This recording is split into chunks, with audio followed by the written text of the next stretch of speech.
Welcome back to Contractor Evolution. Benji and Igor here at the studio. So you've heard the expression, there's more than one way to skin a cat, right?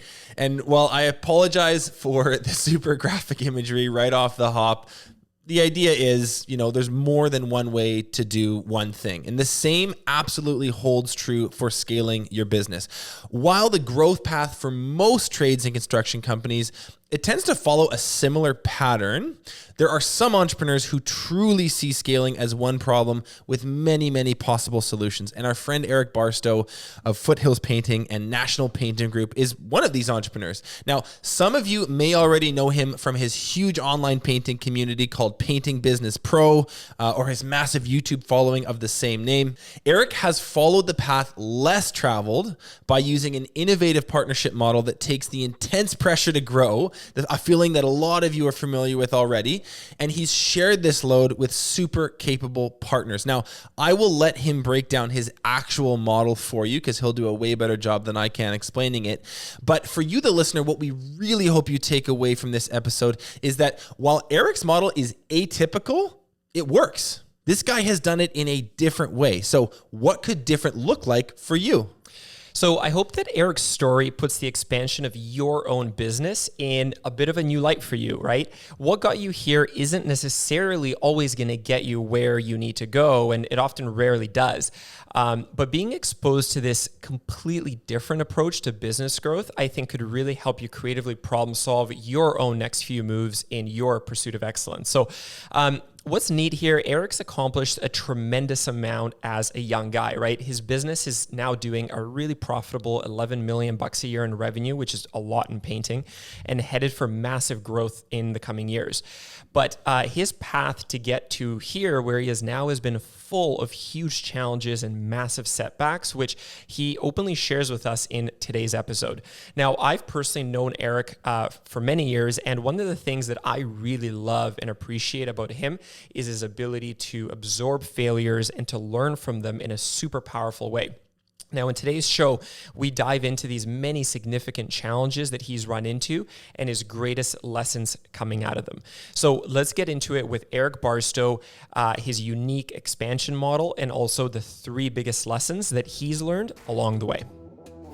You're watching Contractor Evolution, where we unpack the systems, tactics, and skills you need to take your fast-growing contracting business to the next level. You're here to learn what it takes to scale up, work less, and increase profitability. You've come to the right place. Stay tuned to learn what separates the new breed of contractor from the old school, and welcome to your ultimate guide on the business of contracting. Hey, Eric, my man, welcome to the show. We're really excited to have you. I'm excited to chat with you guys. Yeah, Eric, really good to see you. It's fantastic. Yeah. So you've got a really cool story, and I'm looking forward to hearing about it all. Let's kind of start with the early days of Foothills and your story. Like, how did this whole journey begin for you? Yeah, so it started for me in college. So I worked at College Works Painting. It's one of those college, painting companies. And so I worked there for 6 years. So for 5 years, I was coaching and training college kids to, start and run a painting business. And so when I got out of school, I had done economics and business. I did not want to be in the painting industry, but I also didn't want to get a real job. So I started Foothills Painting because I knew I could make, 50 or 60 grand super, super easy without putting much time into it. So I could figure out what else I was going to do, start other companies and all that good stuff. So that's what I did. So I started Foothills and then basically did as little as I could on it. A couple guys that worked with me in college, hit me up and said, hey, can I have a job? And I'm like, sure, you can do sales. And someone else hit me up and said, can I have a job? I said, sure, you can manage the production. And, for 2 or 3 years, like that's literally how that business grew. And I was spending most of my time chasing, a bunch of other business ideas. So I started a clothing company and, we made all those clothes. And then the second we printed them all, we went and did our first event to sell shirts. And I'm like, wait, this is what building a clothing company is? Like selling $20 shirts one by one? And literally scrapped it right there, like the first event. And I still have boxes of clothing from a decade ago. And then I started consulting business. I was consulting service companies, some people I knew, and just didn't really like it the way I thought I would. I did a network marketing business business and was doing really well. And then really quickly after a few months in, I'm like, I just don't want to do this business. I don't like that every single person I meet, I got to talk to about this opportunity. So I quit doing that. I lost a bunch of money in a Ponzi scheme. It seemed legit. I put a bunch of money into it. The next day, the SEC seized it. It took me 2 years to get my money back. That was kind of crazy. And then I started a couple online businesses that, didn't go anywhere. And all the while, so that was over a few years, and I was doing a ton of, personal training and development stuff too, with a company where I was leading introductory seminars and stuff like that. So it was a really busy few years, and Foothills Painting was over here as like, I'm just trying thing after thing and chasing, all these things that I think are sexy. It's like Silicon Valley and Shark Tank, and there's all these, the cultures, like all these people hitting home runs, like just crushing it overnight. And you got swept up in that. Everyone's crushing it all around you, aren't they? All the time. Isn't that how it works? But you got kind of swept up in that whole movement or that scene, or like you said, it was sexy. So you're like, oh, I gotta try all these new cool things. Yeah. We've all felt this. We've all totally, felt man. this way. And my painting company went from like 150K and made 50 grand to 400K and I made 70 grand to 650,000. I made 100 grand. And that year, that 650 and, made a little over 100K. I was literally working like 5 to 10 hours a week. I was golfing. I remember a week in August, I golfed 13 days out of 14. Like that was, it was just like, and I remember driving. I remember even the road I was on when I was like, what am I doing? Like, this painting company just keeps growing and growing. I'm not even putting anything into it. Like, if I had put 10 more hours a week into this, I probably could have doubled it. This industry is absolutely gigantic. Yeah. No one is trying to get into the painting industry. It's so not sexy. I'm good at it. I already have a team. Like, maybe this is like my home run. And that was 2013 where I'm like, all right, like I'm going all in on painting. It's so interesting. I think your point about like embracing the unsexiness of it is a really important point, because we've talked about this on other episodes, and we talk about it offline too, Igor, tons. It's like, this tendency to bounce around from thing to thing, and there's a new and exciting fad, there's a new and exciting cryptocurrency, there's a new and exciting business model. If you don't stick with something for a while, no matter how cool or how promising this new concept is, it's gonna inevitably be a bit of a carousel you're on.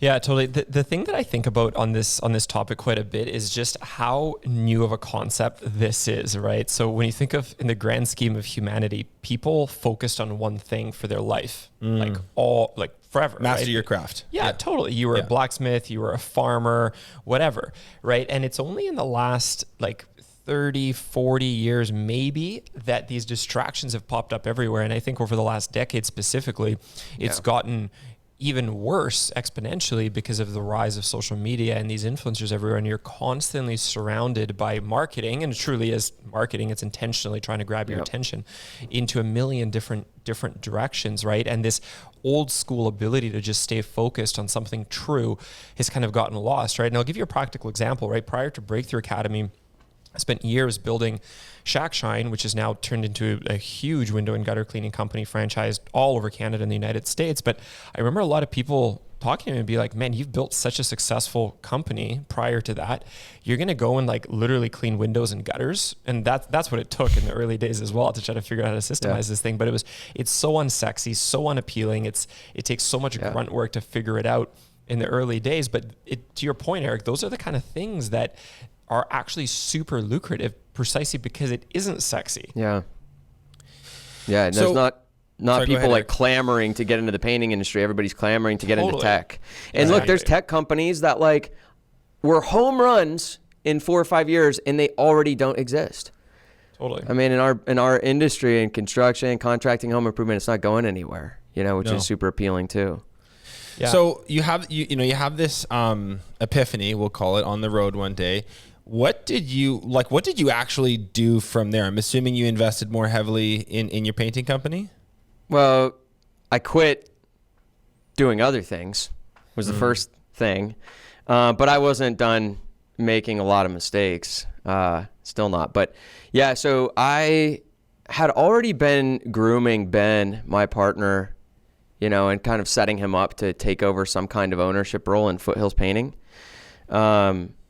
Because at the time I was like, I'm trying to get out of painting. I need some exit plan here. And, I'm like, hey, that was maybe going to be it. So around this time is when he had kind of proved himself and earned his stripes. And I didn't feel like I could not promote him into, a partner role with me. So, and sorry, just to clarify, what did that mean for you when you said like he had earned his stripes, and it made sense to kind of bring him in as a partner? What does that mean in the context of your painting business?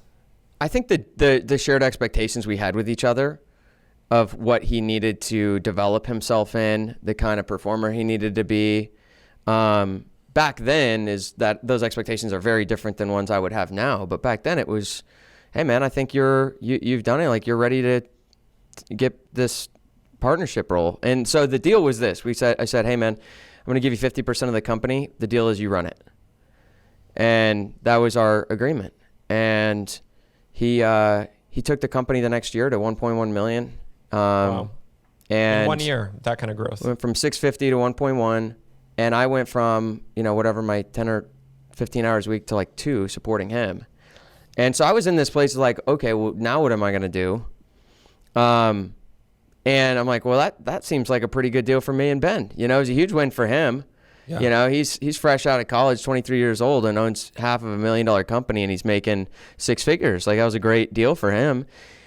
And for me, it was a great deal, so it was just such a win-win. And, so we're like, okay, well, maybe we'll start more franchises and locations. At the time, I was also teaching people online how to start and build a painting company. So I decided I'd put up a thing on my website that said, hey, if you want to work with me, apply here.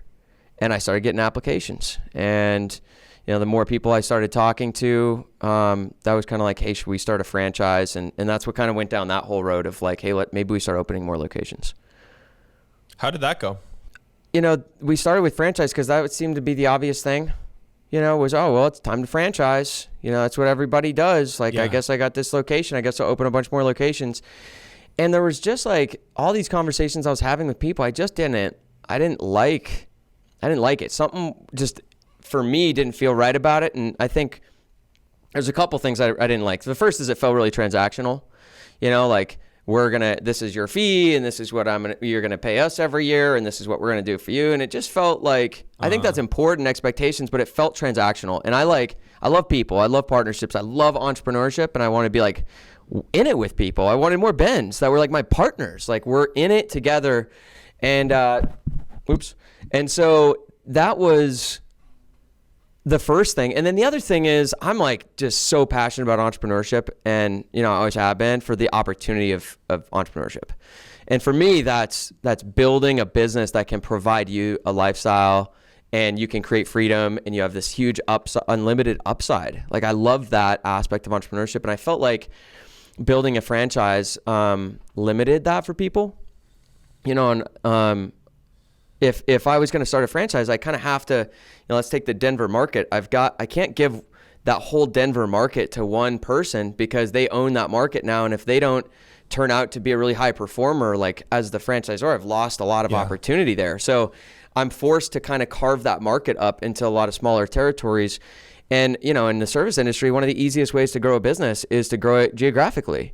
And I think limiting that really limits upside. And so when I looked around at a lot of the other painting franchises out there, the most of them end up being forced kind of to be owner operators. When you take the limited territory size, how big can a company really get in that limited territory? And then what's the profit margin once you've actually hired a whole team? 20% net is pretty healthy profit margin once you've got a team running everything. But then you take a royalty off of that, and you're doing 1.5 million with one of the best painting franchises are doing, and after your royalty, you're making 100 to 150K, maybe 200 grand. And I'm like, that's what the best ones are doing. I just felt like it wasn't what I wanted to create, and I think it kind of took away the magic of entrepreneurship for me. So I wanted to partner with people where we could give them that like huge upside. So we decided to do a partnership model where, kind of like I based it off of my partnership with Ben, where it's like, hey, we're going to be 50-50 and we're going to support and coach you, and you're going to run day to day. And did you launch that partnership, that sort of agreement, that set up with a bunch of new locations over the years? Like, or did it just stay with Ben? Yeah. It started with one person, this guy, and he's still a partner today. His name's Mike. He's in Michigan. And it was like, he was like kind of our guinea pig to try this out. So we said, all right, we'll do this with you, Mike. Let's give it a shot. And Ben flew up there, spent a week with them, launched the company, hired people to knock doors, hired painters, sold the first couple jobs, painted the first house, and was like, there you go, and flew home. And that was in like August, September, and in Michigan, that's when the season starts to slow down for painting, especially exterior, which is what we were focused on then. And Mike ended up quitting his full-time job within like 4 weeks, and he ended up making more money in the fall than he did at his job. And we were like, hey, we had a lot stacked against us. It was our first try. We'll call that a win. Let's do some more. So then in 2015, we launched 4. One, someone bought us out right away. We built a company to $15K a week in sales within like 4 weeks, and he executed a forced buy sell. So he got like the best deal in the world. He basically didn't pay us anything for just 6 weeks of launching his company for him. Right. We had zero leverage there was nothing there. He was the owner, he was the operator. So without him, there was nothing for us. Another partnership didn't work out, but 2 of them in 2015 were really successful. One's still a partner to this day. She was a former employee at Foothills Painting. And that was one of the other reasons we wanted to create this, was I wanted to make sure that my top, most ambitious, most motivated, highest performing people who I loved and cared about had opportunities to continue to grow. That was ultimately why I left the college painting companies. I no longer had opportunity to grow. I liked who I worked with, and I was a top performer. They'd invested a ton, but I'm a motivated, ambitious guy. Like, I needed more opportunity. I want to make sure I always provided that for my people, and that's what's driven a lot of the thinking behind how we're building our company now, is always providing opportunity for growth. Yeah, it's so interesting just to even capture this point. Very, very few entrepreneurs in our space think this way when it comes to expansion. Hey, like how often do we hear this, right? As a company is growing, so he's got Foothills doing $1 million and a bit in revenue, and right away the model's like, how do we expand? And the geography is not really the central point. I think the central point is like, how do we empower people where we give them some sort of stake in the game and let them go replicate and create their own reality and go create their own domain that they're in charge of, and we'll have a piece of it for the long haul. Yeah, it's true. I mean, the path to success or growth within trades and construction is a path well worn. It's generally, you're talented, you're passionate, you start your own business, you get busy, you hire some people, you get busier, you hire some more people. It's a very like manual growth trajectory. It's a lot of work. But you keep the pressure on you. But you keep the That's exactly right. That's what I mean. It's you driving it, you carrying the weight all the time. Some people get creative with some subcontractor models. That takes a little bit of weight off of them, and they can expand more quickly. Some people get lucky in a market, or they get a few good hires early on, and that makes it easier for them. Yeah. But very rarely do we see people doing something totally different, which is just rewriting the script on growth altogether. Yeah. I'm going to do this through other people, creative agreements, which I think is why this is such a cool story, and something I want listeners to really take away from this. So you do 4 partners in 2015. Some are good, some are not so good. This is under the same model you did before, where it's like, we own half, we'll support you in these ways. Yep. From there, where did you go? In 2016, we started 9. So I spent like November, December recruiting and doing tons and tons of calls, and we flew these 8, it was actually 8, and then a 9th started in August, but we flew 8 people out to Colorado and kicked off a training. And then in January, February, March, and April, Ben was in Colorado for a week running Foothills, and then on the road for a week launching a company, and then home for a week, and then on the road for a week, and home for a week, and on the road for a week. And then by August, they were all closed. Wow. We started 8, closed 8 in 6 months. 4 of them were sold. 4 of them were just shut down.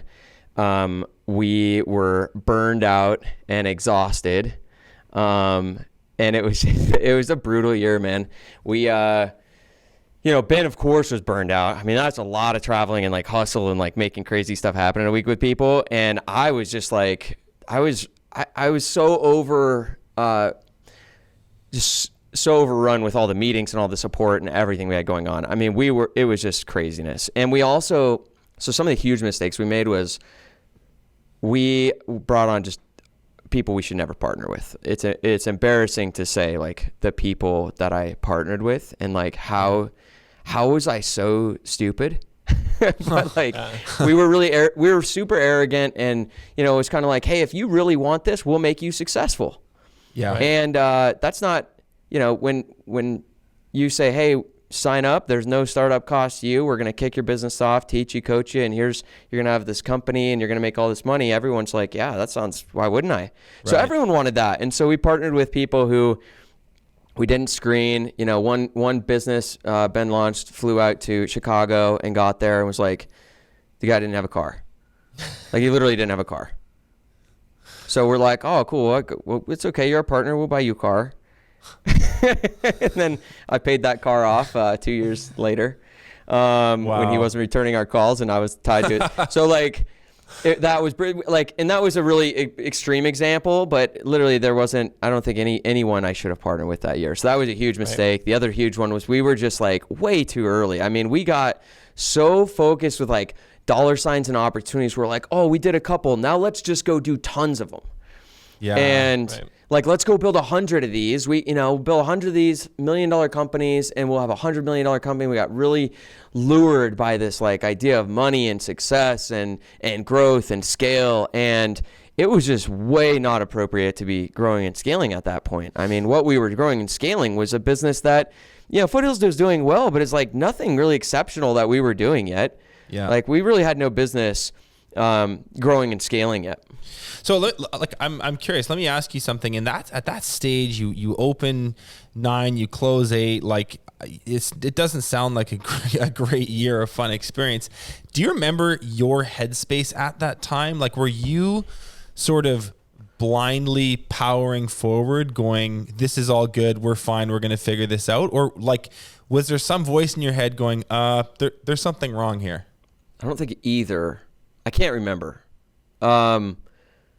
I know it was exhausting. I know, but I was like, I was just grinding it out. Yeah. I was really committed. I'm such an optimist, right. That's part of my, why I got my ass kicked. But I was like, hey, you're going to make it. You're going to make, I know that like, hey, if you start a business and you really stick with it and you just keep learning and you keep learning, like, you don't start a business for what you're going to do in the first 4 weeks. You don't start it for what you're going to do in the first year. You don't, like, the whole thing is like, what are you building down the road? And so I personally, I'm like, you guys are going to be good. Stick with this. And then they start dropping. And then I'm like, dude, this isn't working. And then it's like, start facing it. And then it just got to a point where like, just close them all. We're done, and it was a relief. The one we started in August was with an existing Foothills employee. And his name's Hunter, and he's still with us, and he's kicking ass right now. He's doing really, really well. But the 8 we didn't know, we just closed them all. So it was like, man, that happened so fast. Like, I didn't even have time to think. I didn't think I had time to think. Yeah. Like Mindspace, I was just going. Right. I've known Eric for a long time, and one of the things that Eric that I really appreciate about you, especially in this kind of context when it comes to like stories and lessons, like Eric moves really fast and fails really fast, and hence why it makes for such a good story. But you certainly learn a lot very quickly. Just quick question out of curiosity, these external partners that you found that year, so outside of Hunter, where did they come from? How did you recruit so many so quickly? Just through Painting Business Pro. I literally like sent emails.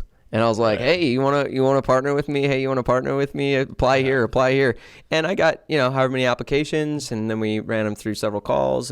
But there was no like, it was like, raise your hand. You're in. I like you. You're a fun guy. Like I love people. Like I'm going to like everybody. So that was the qualification, was if you want to do it and I like you and you say, all you have to say is I'm committed. Yeah. And anyone can say that. And so that's how just naive we were and how arrogant we were. And, it was awesome because that year we learned what we needed to learn to build this right, which is what we're doing now. But we also needed 2 years to recover. The next 2 years in 2017, 18, we didn't do anything. We're like, look, that was brutal. We lost $75K in half a year on all these companies that didn't pan out. Could have been worse. Yeah. And these other, 5 companies we're running are doing really well and growing and making all our money. Like, let's just invest in the partners we have. And that's all we did for 2 years. We literally had to recover. Yeah. And then end of 2018, we started to say, okay, now let's start building something again. Yeah, I wanted to get into that. Like, what have you been up to since? What does the new model look like? I know you've got a whole bunch of stuff cooking, some really cool plans coming down the pipe. After that sort of recovery period, when you licked your wounds and sort of reset, what have you been building since? And which, by the way, is worth noting, like a 2-year recovery period is pretty serious, right? Like you cause a huge amount of damage in 6 months. It takes 2 years to recover from that. Right. So I'm definitely curious kind of what happens thereafter and tell a bit of that story. But I think that's also worth really highlighting for listeners is like when you do make serious mistakes like this, because you try to go so fast, so early, the recovery is pretty real. Yeah. Yeah. I mean, you don't want to swing for the fences again. We didn't want to bounce back the next year and be like, let's go again. I mean, the last time we did that, it was exhausting. And so it was a little bit like, let's enjoy our life. We'll build our business. We'll support our partner. I mean, it was just slow. It wasn't like I was like recovering, like laying in bed, sad or something. Yeah, I was happy. You were back to focused on Foothill. Well, you're always happy. Yeah, focus on that.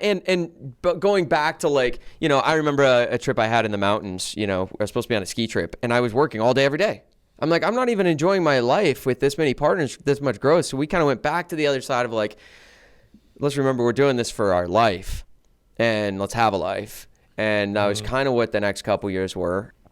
And then what was your question, Benji? Oh, where do we move from yeah, here? like after this sort of rest period, once you'd licked your wounds, like what have you been building since? I know you have a new model that's sort of like you're gonna unhatch here pretty quick, and it's very cool to sort of hear the redesign. So I wonder if you could just take us through that. One of the things that I thought was a huge flaw in thinking was, we've got $1 million model. Let's scale it. And I'm like, there's a lot of problems with that. Number one, like there's so much more room to make something better before you scale it. Like, let's just make something. So it's like, hey, instead of scaling a $1 million business to 100 locations, why don't we scale a $10 million business to 10 locations? Same outcome, but it's all cleaner. The employees love where they work. They make great money. The systems are dialed. The customers have a great experience.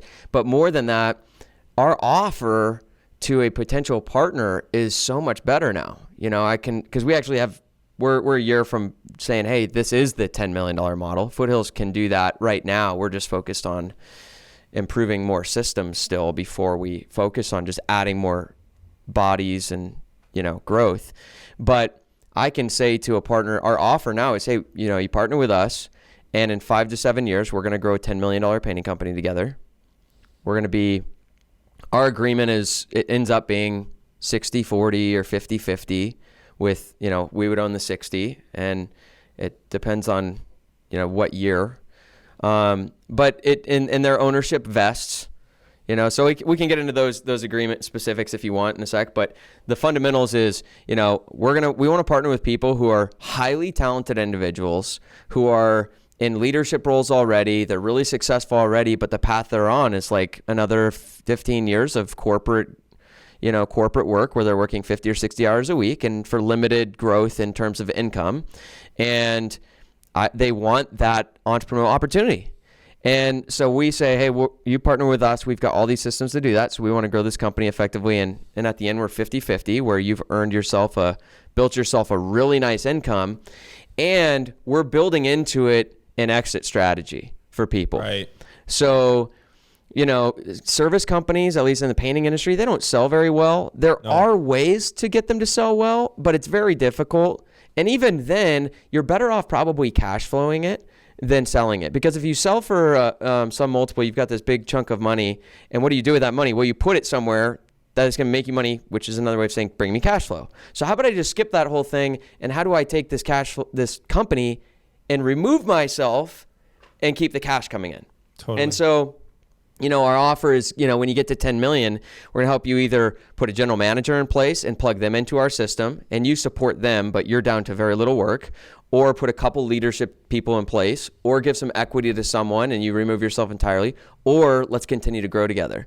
So we're really building that infrastructure centrally to allow someone to not just come in and build a company, but also to be able to exit and, create some economic independence and freedom for themselves with just enormous upside too.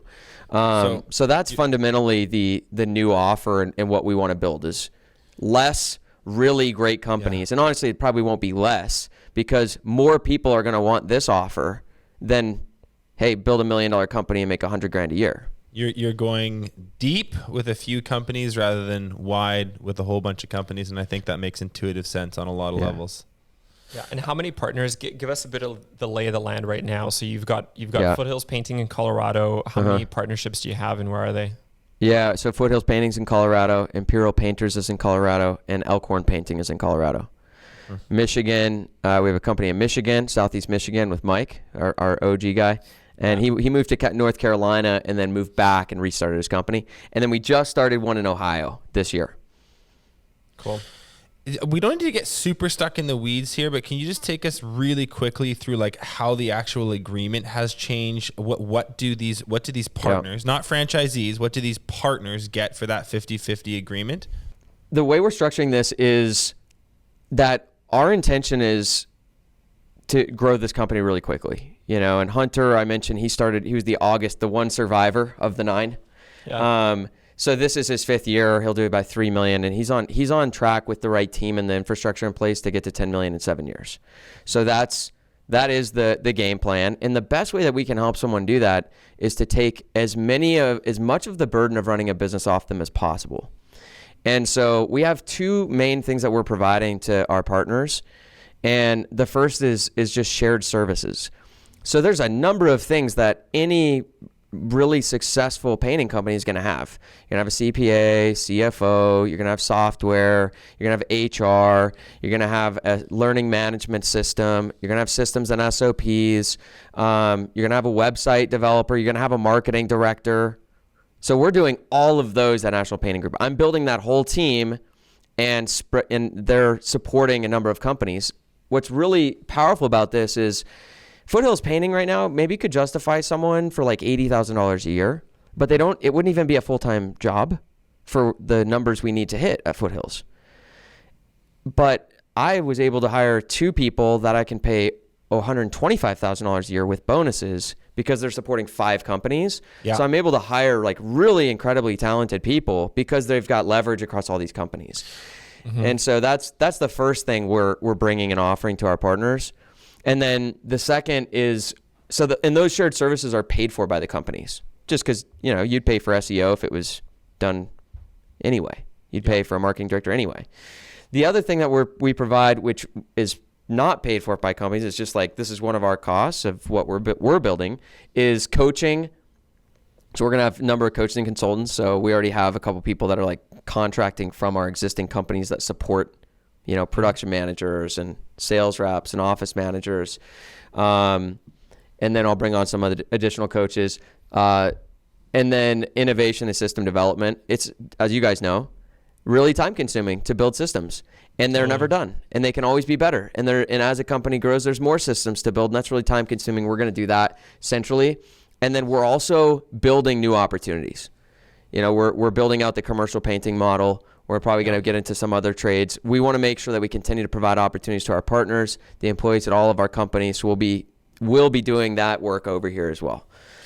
So that's what we're doing, and their job is to run the day-to-day, which really is hire the team, build and develop the team, and build and develop leaders.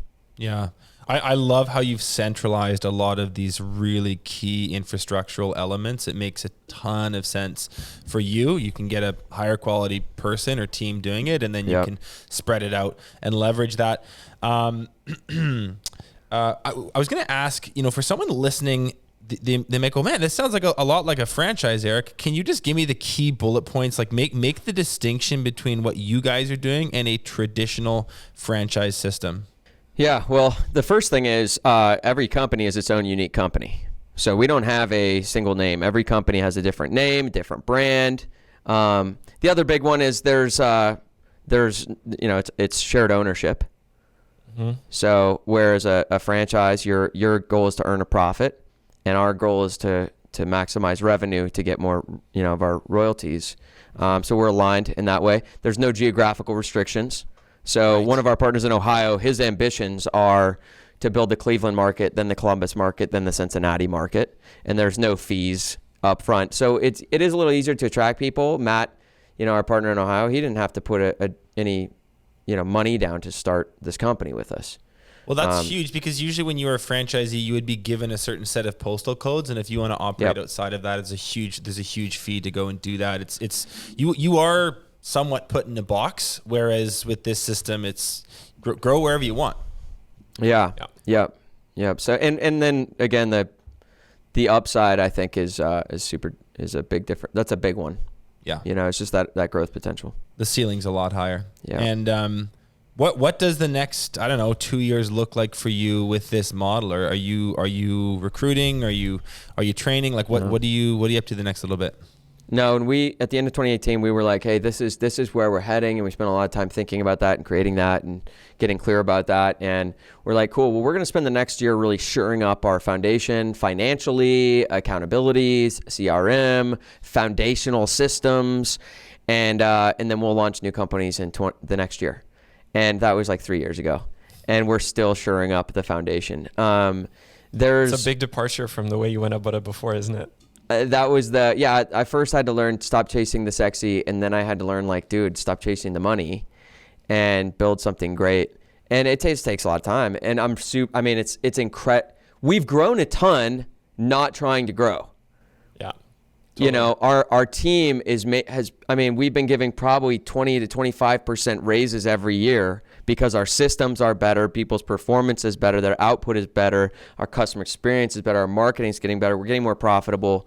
But it's like, hey, we're not ready yet. The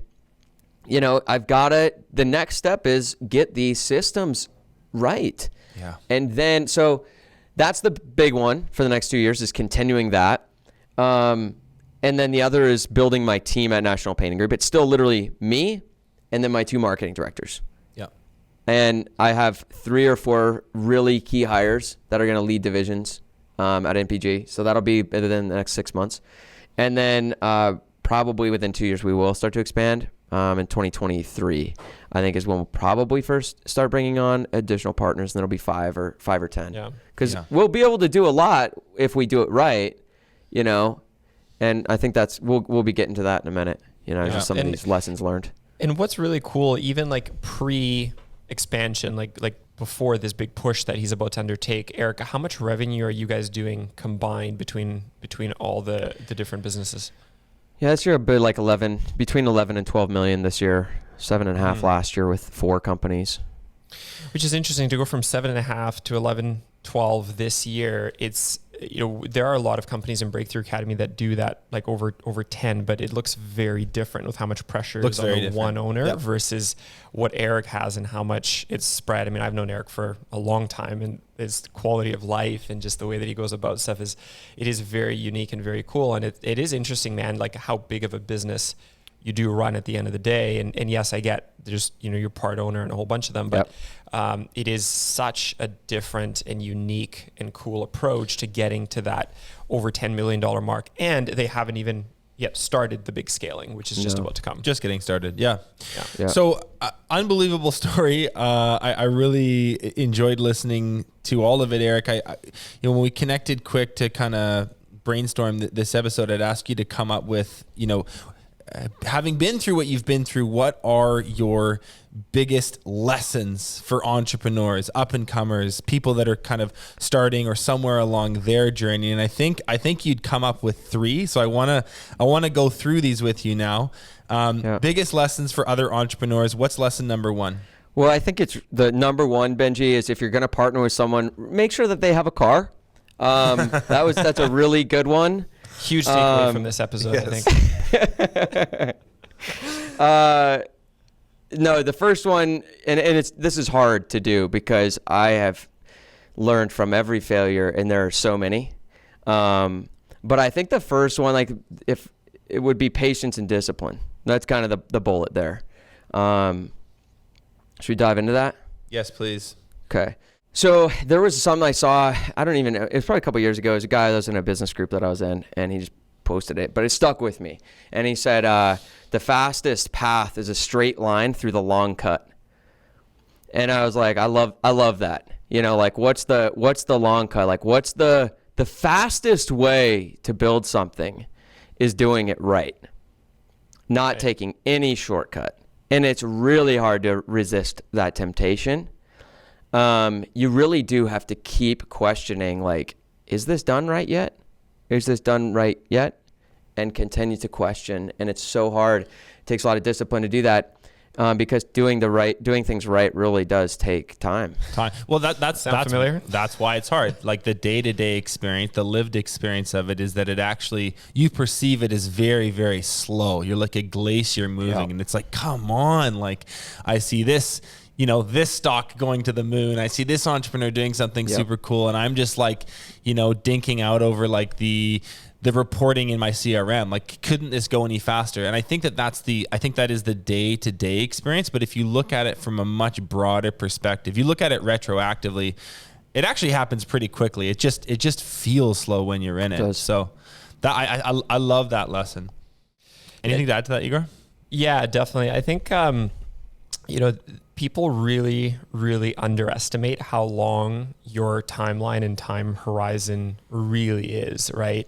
To Eric's point, like it absolutely takes a whole bunch of time to build great foundational teams, systems, processes, structures in a business.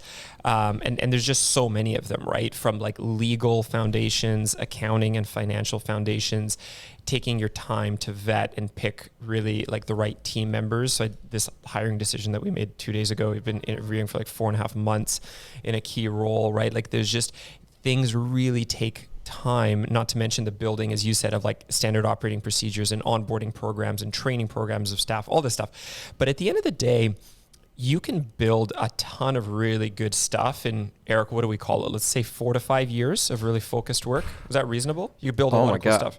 You'd be amazed at what you can do in 4 to 5 years. Totally.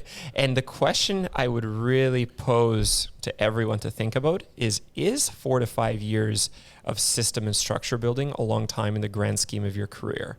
That seems like really good value, right? Yeah. And one of the things I find cool is to map out at, in this case, we're all very young, but to map out on a timeline, almost like to scale, draw it out on one of these really long pieces of paper, where you started, where you're at now, and what your time horizon looks like, even to a relatively early retirement. And you've got a long way to go, right? So I think people don't realize that there really isn't anywhere that you have to rush to. While, yes, Bitcoin and Dogecoin and this stock and that stock is going up in that tech company. If you can pull out that noise, you actually have quite a long runway. And if you build really good foundational structure for a couple of years and then scale for the next 10, let's just say in 15 years, you can build something absolutely epic. And 15 years to work on something, look at, just zoom out generations past, your grandfather, your great grandfather. If you said, I'm working really hard for 15 years and then I'm golden, people would be like, that's crazy. But it's totally doable. Yeah. To frame this a different way, when you say, okay, 4 to 5 years to build foundational stuff, it doesn't really seem that long in the grander scheme, and no, it doesn't. But I've seen the opposite, where you can not follow this rule. You can be in a rush. You can get distracted by shiny objects, and 4 or 5 years goes by. You're exhausted and you have nothing. Well, we see that with contractors. And you have nothing. You're Exactly. baseless. You're kind of rebuilding from square one, and it's because this lesson that Eric has shared it hasn't sunk in on you yet. But I think usually at that point, people Totally.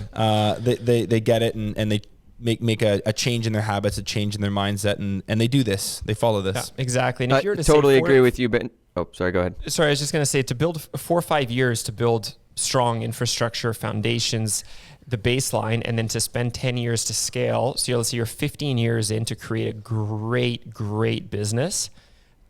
You could do that like 3 times in your career if you wanted to, right? Well, and I think when you say that, Igor, people hear like there's something like people might feel like I'm sacrificing if I just take my time for. It's like, no. That's the thing. That's the illusion. It is a faster growth path. Totally. You're not going to sacrifice growth building better systems. Your business we've been growing without trying to grow We literally like, hey, we're not going to grow this year. We're just going to work on our system, and it just grows because we're making things better. So I think it's important that people realize that, like, no, you don't sacrifice anything. You're sacrificing growth when you're focused on like growth rather than just doing it right.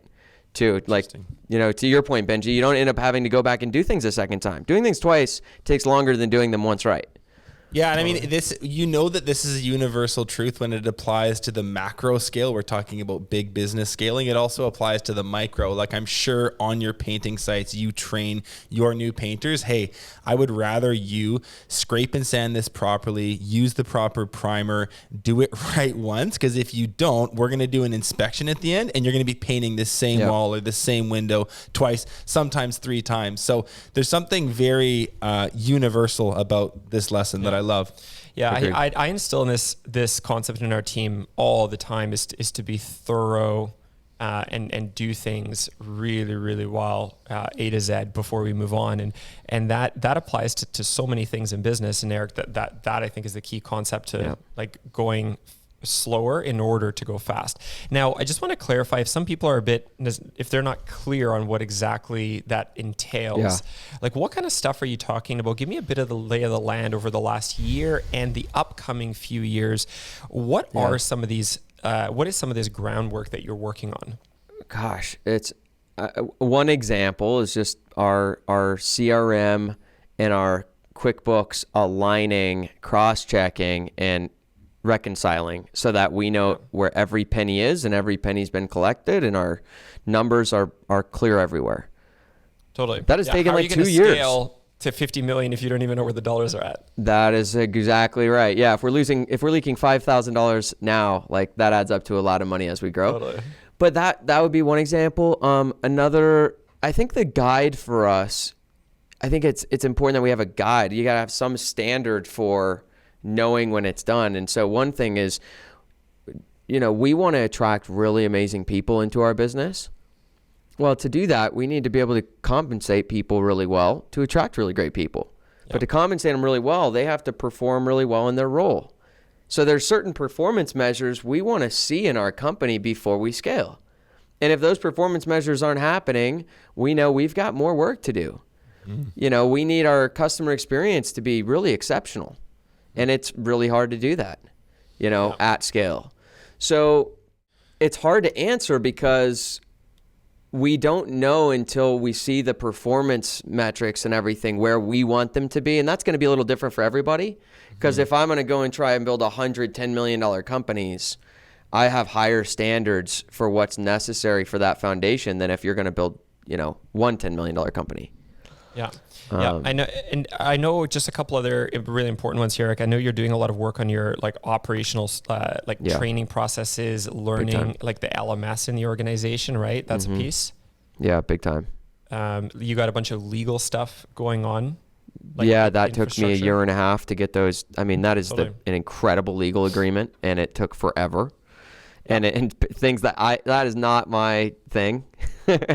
You know, it took a lot of like thinking and dwelling on it and understanding every page of 70 pages of agreement. And totally. I've seen that time and time again, people not put enough focus on that. So like I would have spent years building out our legal infrastructure, hundreds of thousands of dollars in legal fees. But are you going to build a great business on a weak legal infrastructure that can topple? No. Absolutely not, because that's how you really get screwed. Totally. Right. There's those recruitment and selection and people, I think is also a huge one.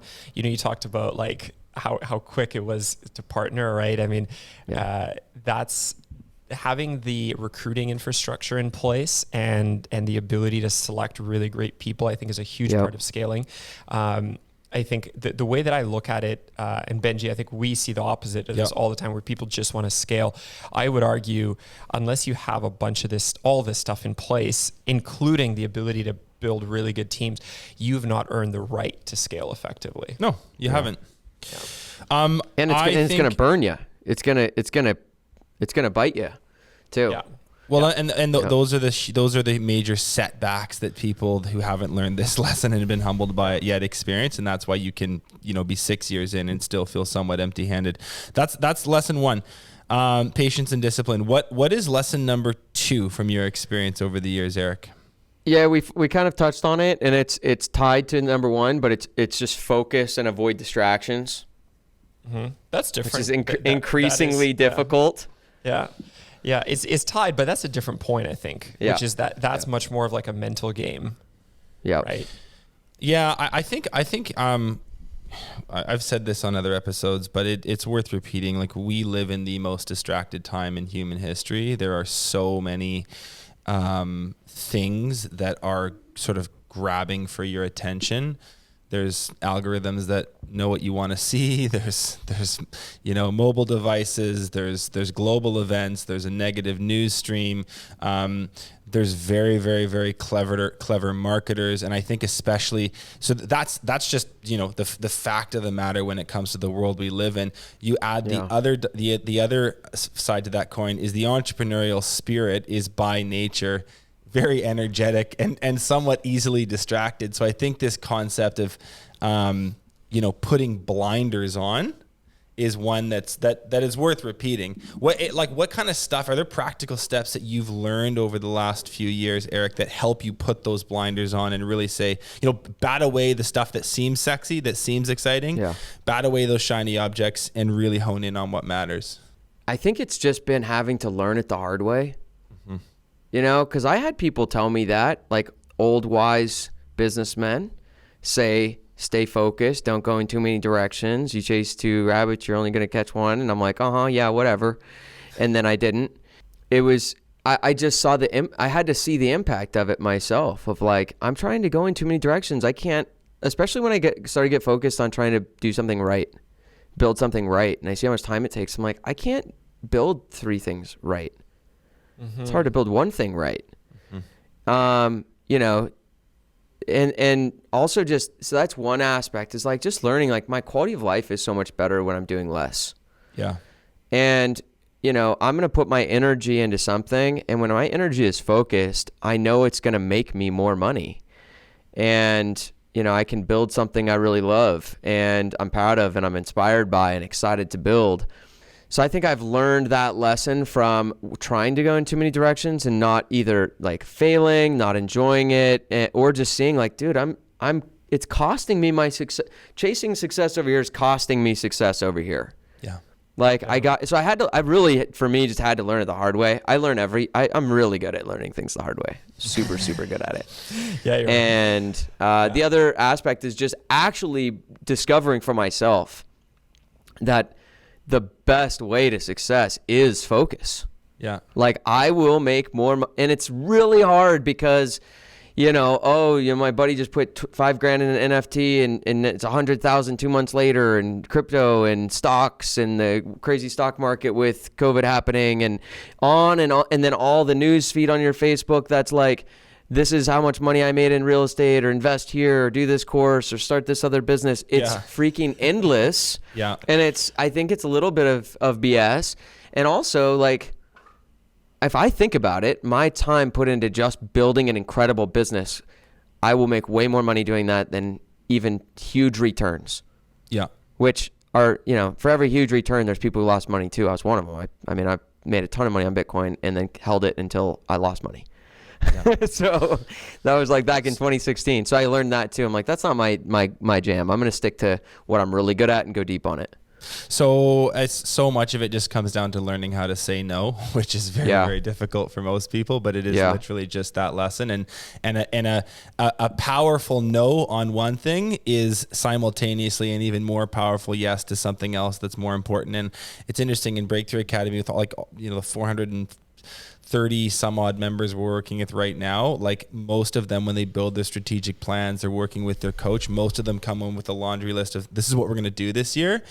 99 times out of 100, our coaches just go, let's just cut that at least in half, maybe a little bit less. This is all we're going to do this year. And they're right.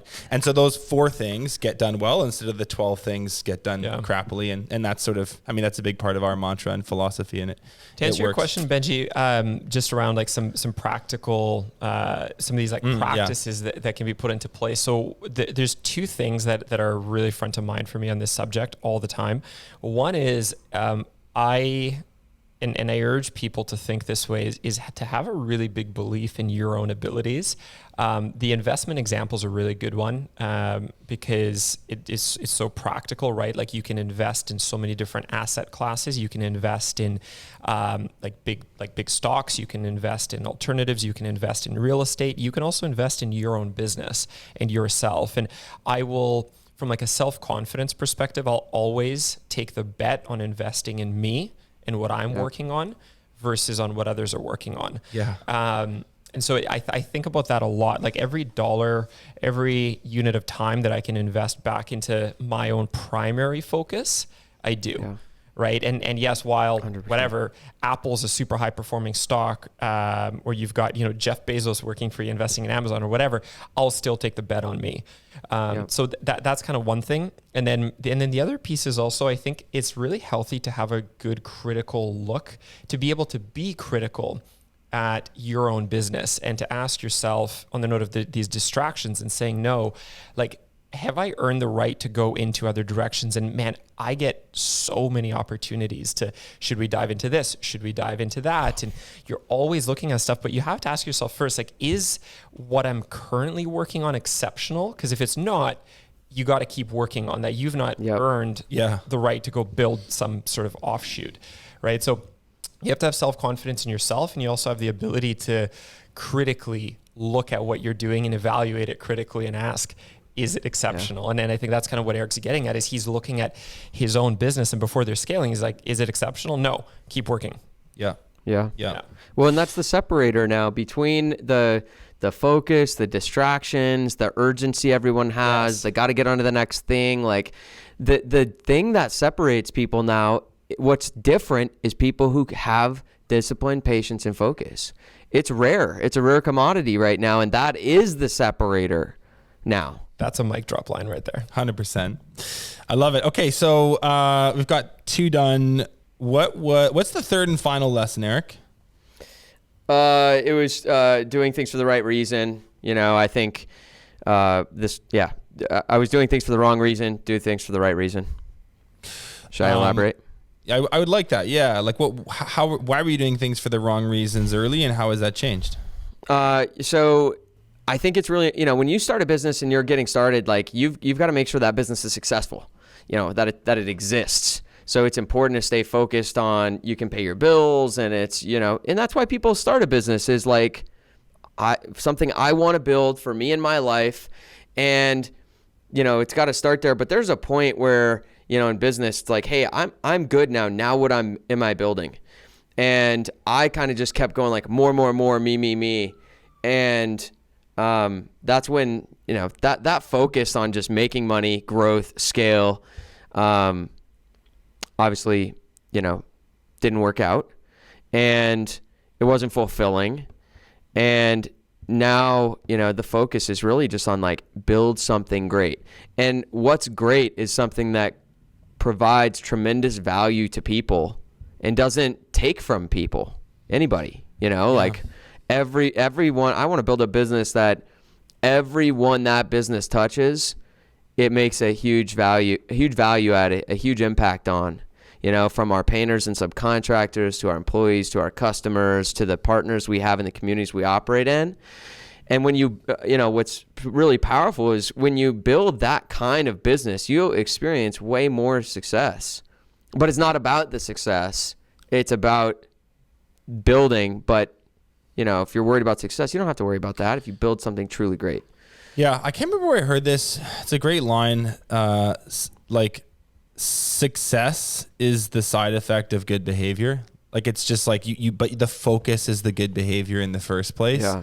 And I think on the doing things for the right reasons piece, one thing that I see a lot with people in the industry, contractors that I work with directly and meet with and assess businesses for them, like, there's a lot of doing it for the wrong reasons. I think people's egos can drive a lot of decision making, especially at the early stages in the journey. So you'll hear people go like, well, I just need 3 sales guys. Like, I got to get out of sales and focus on other stuff. And it's like, to your point earlier, it's like, you want 3 sales guys. You want 3 sales guys because your buddy has 3 sales guys, or you met some dude at a conference who is really impressive who has 3 sales guys. But do you want 3 sales guys because you want to make a great opportunity for them? Do you want to do it because you want to build like a super robust process that's easy to follow? Do you want it to create opportunity in your community and deliver exceptional stuff to your customers? No, you actually don't.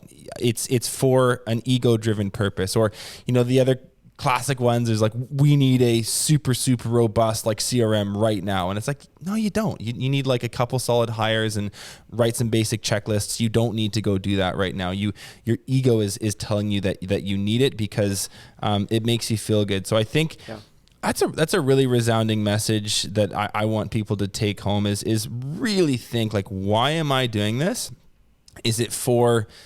Is it ultimately for me and my own self-image, or is it for the betterment of this organism that is my business, the community that it serves, and the people that are interconnected between those two things? And I think that's a great one. Yeah, it's not like I got to sacrifice my success to do that. They're aligned. Yeah. If we really boil down to it, okay, business 101 in one sentence, here it is, right? Add value to the world and the people you're influencing. That's it.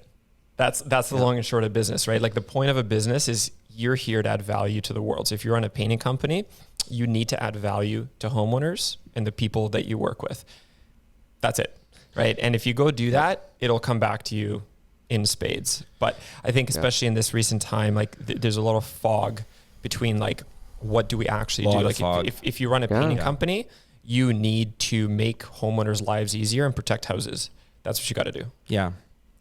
Like for our listeners, I just want that to be so clear. Like, all of you contractors out there, like if you are listening to this podcast, you are probably already in a very, very, very good position. Just keep going. Yeah. Just keep doing this. It will pay off in the end. So that's probably as good a place as any to start to wrap. I was going to recap the lessons here: patience and discipline. Have focus, avoid distractions, and then always do things for the right reason.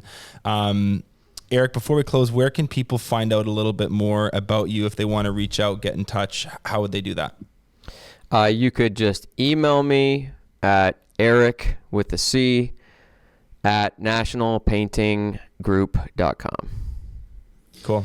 Amazing. Guys, Eric is not just an absolutely fantastic entrepreneur, but is just such a tremendous human. Is a very good friend. I always have a huge smile on my face, Eric, when I'm flying or driving to see you. So if anyone has the pleasure of getting to know him, I promise you it'll be a blast. Just as we close, one thing I was just reflecting on the note of like the right reasons and kind of having deep-rooted values. So Breakthrough Academy that produces this Contractor Evolution show, we're deeply guided by 3 values: be real, embrace the journey, and genuinely care about people. And it's just interesting to reflect on this interview and this episode. I think all of those 3 come out in spades. So yeah, it's been a cool hour. Eric, thank you so much, man, for the wisdom and the insight and taking the time. Yeah, love you guys. Thanks for having me on. See you next time. Hey, if you enjoyed this show, hit that subscribe button. It's what allows us to produce more awesome content for you, totally for free.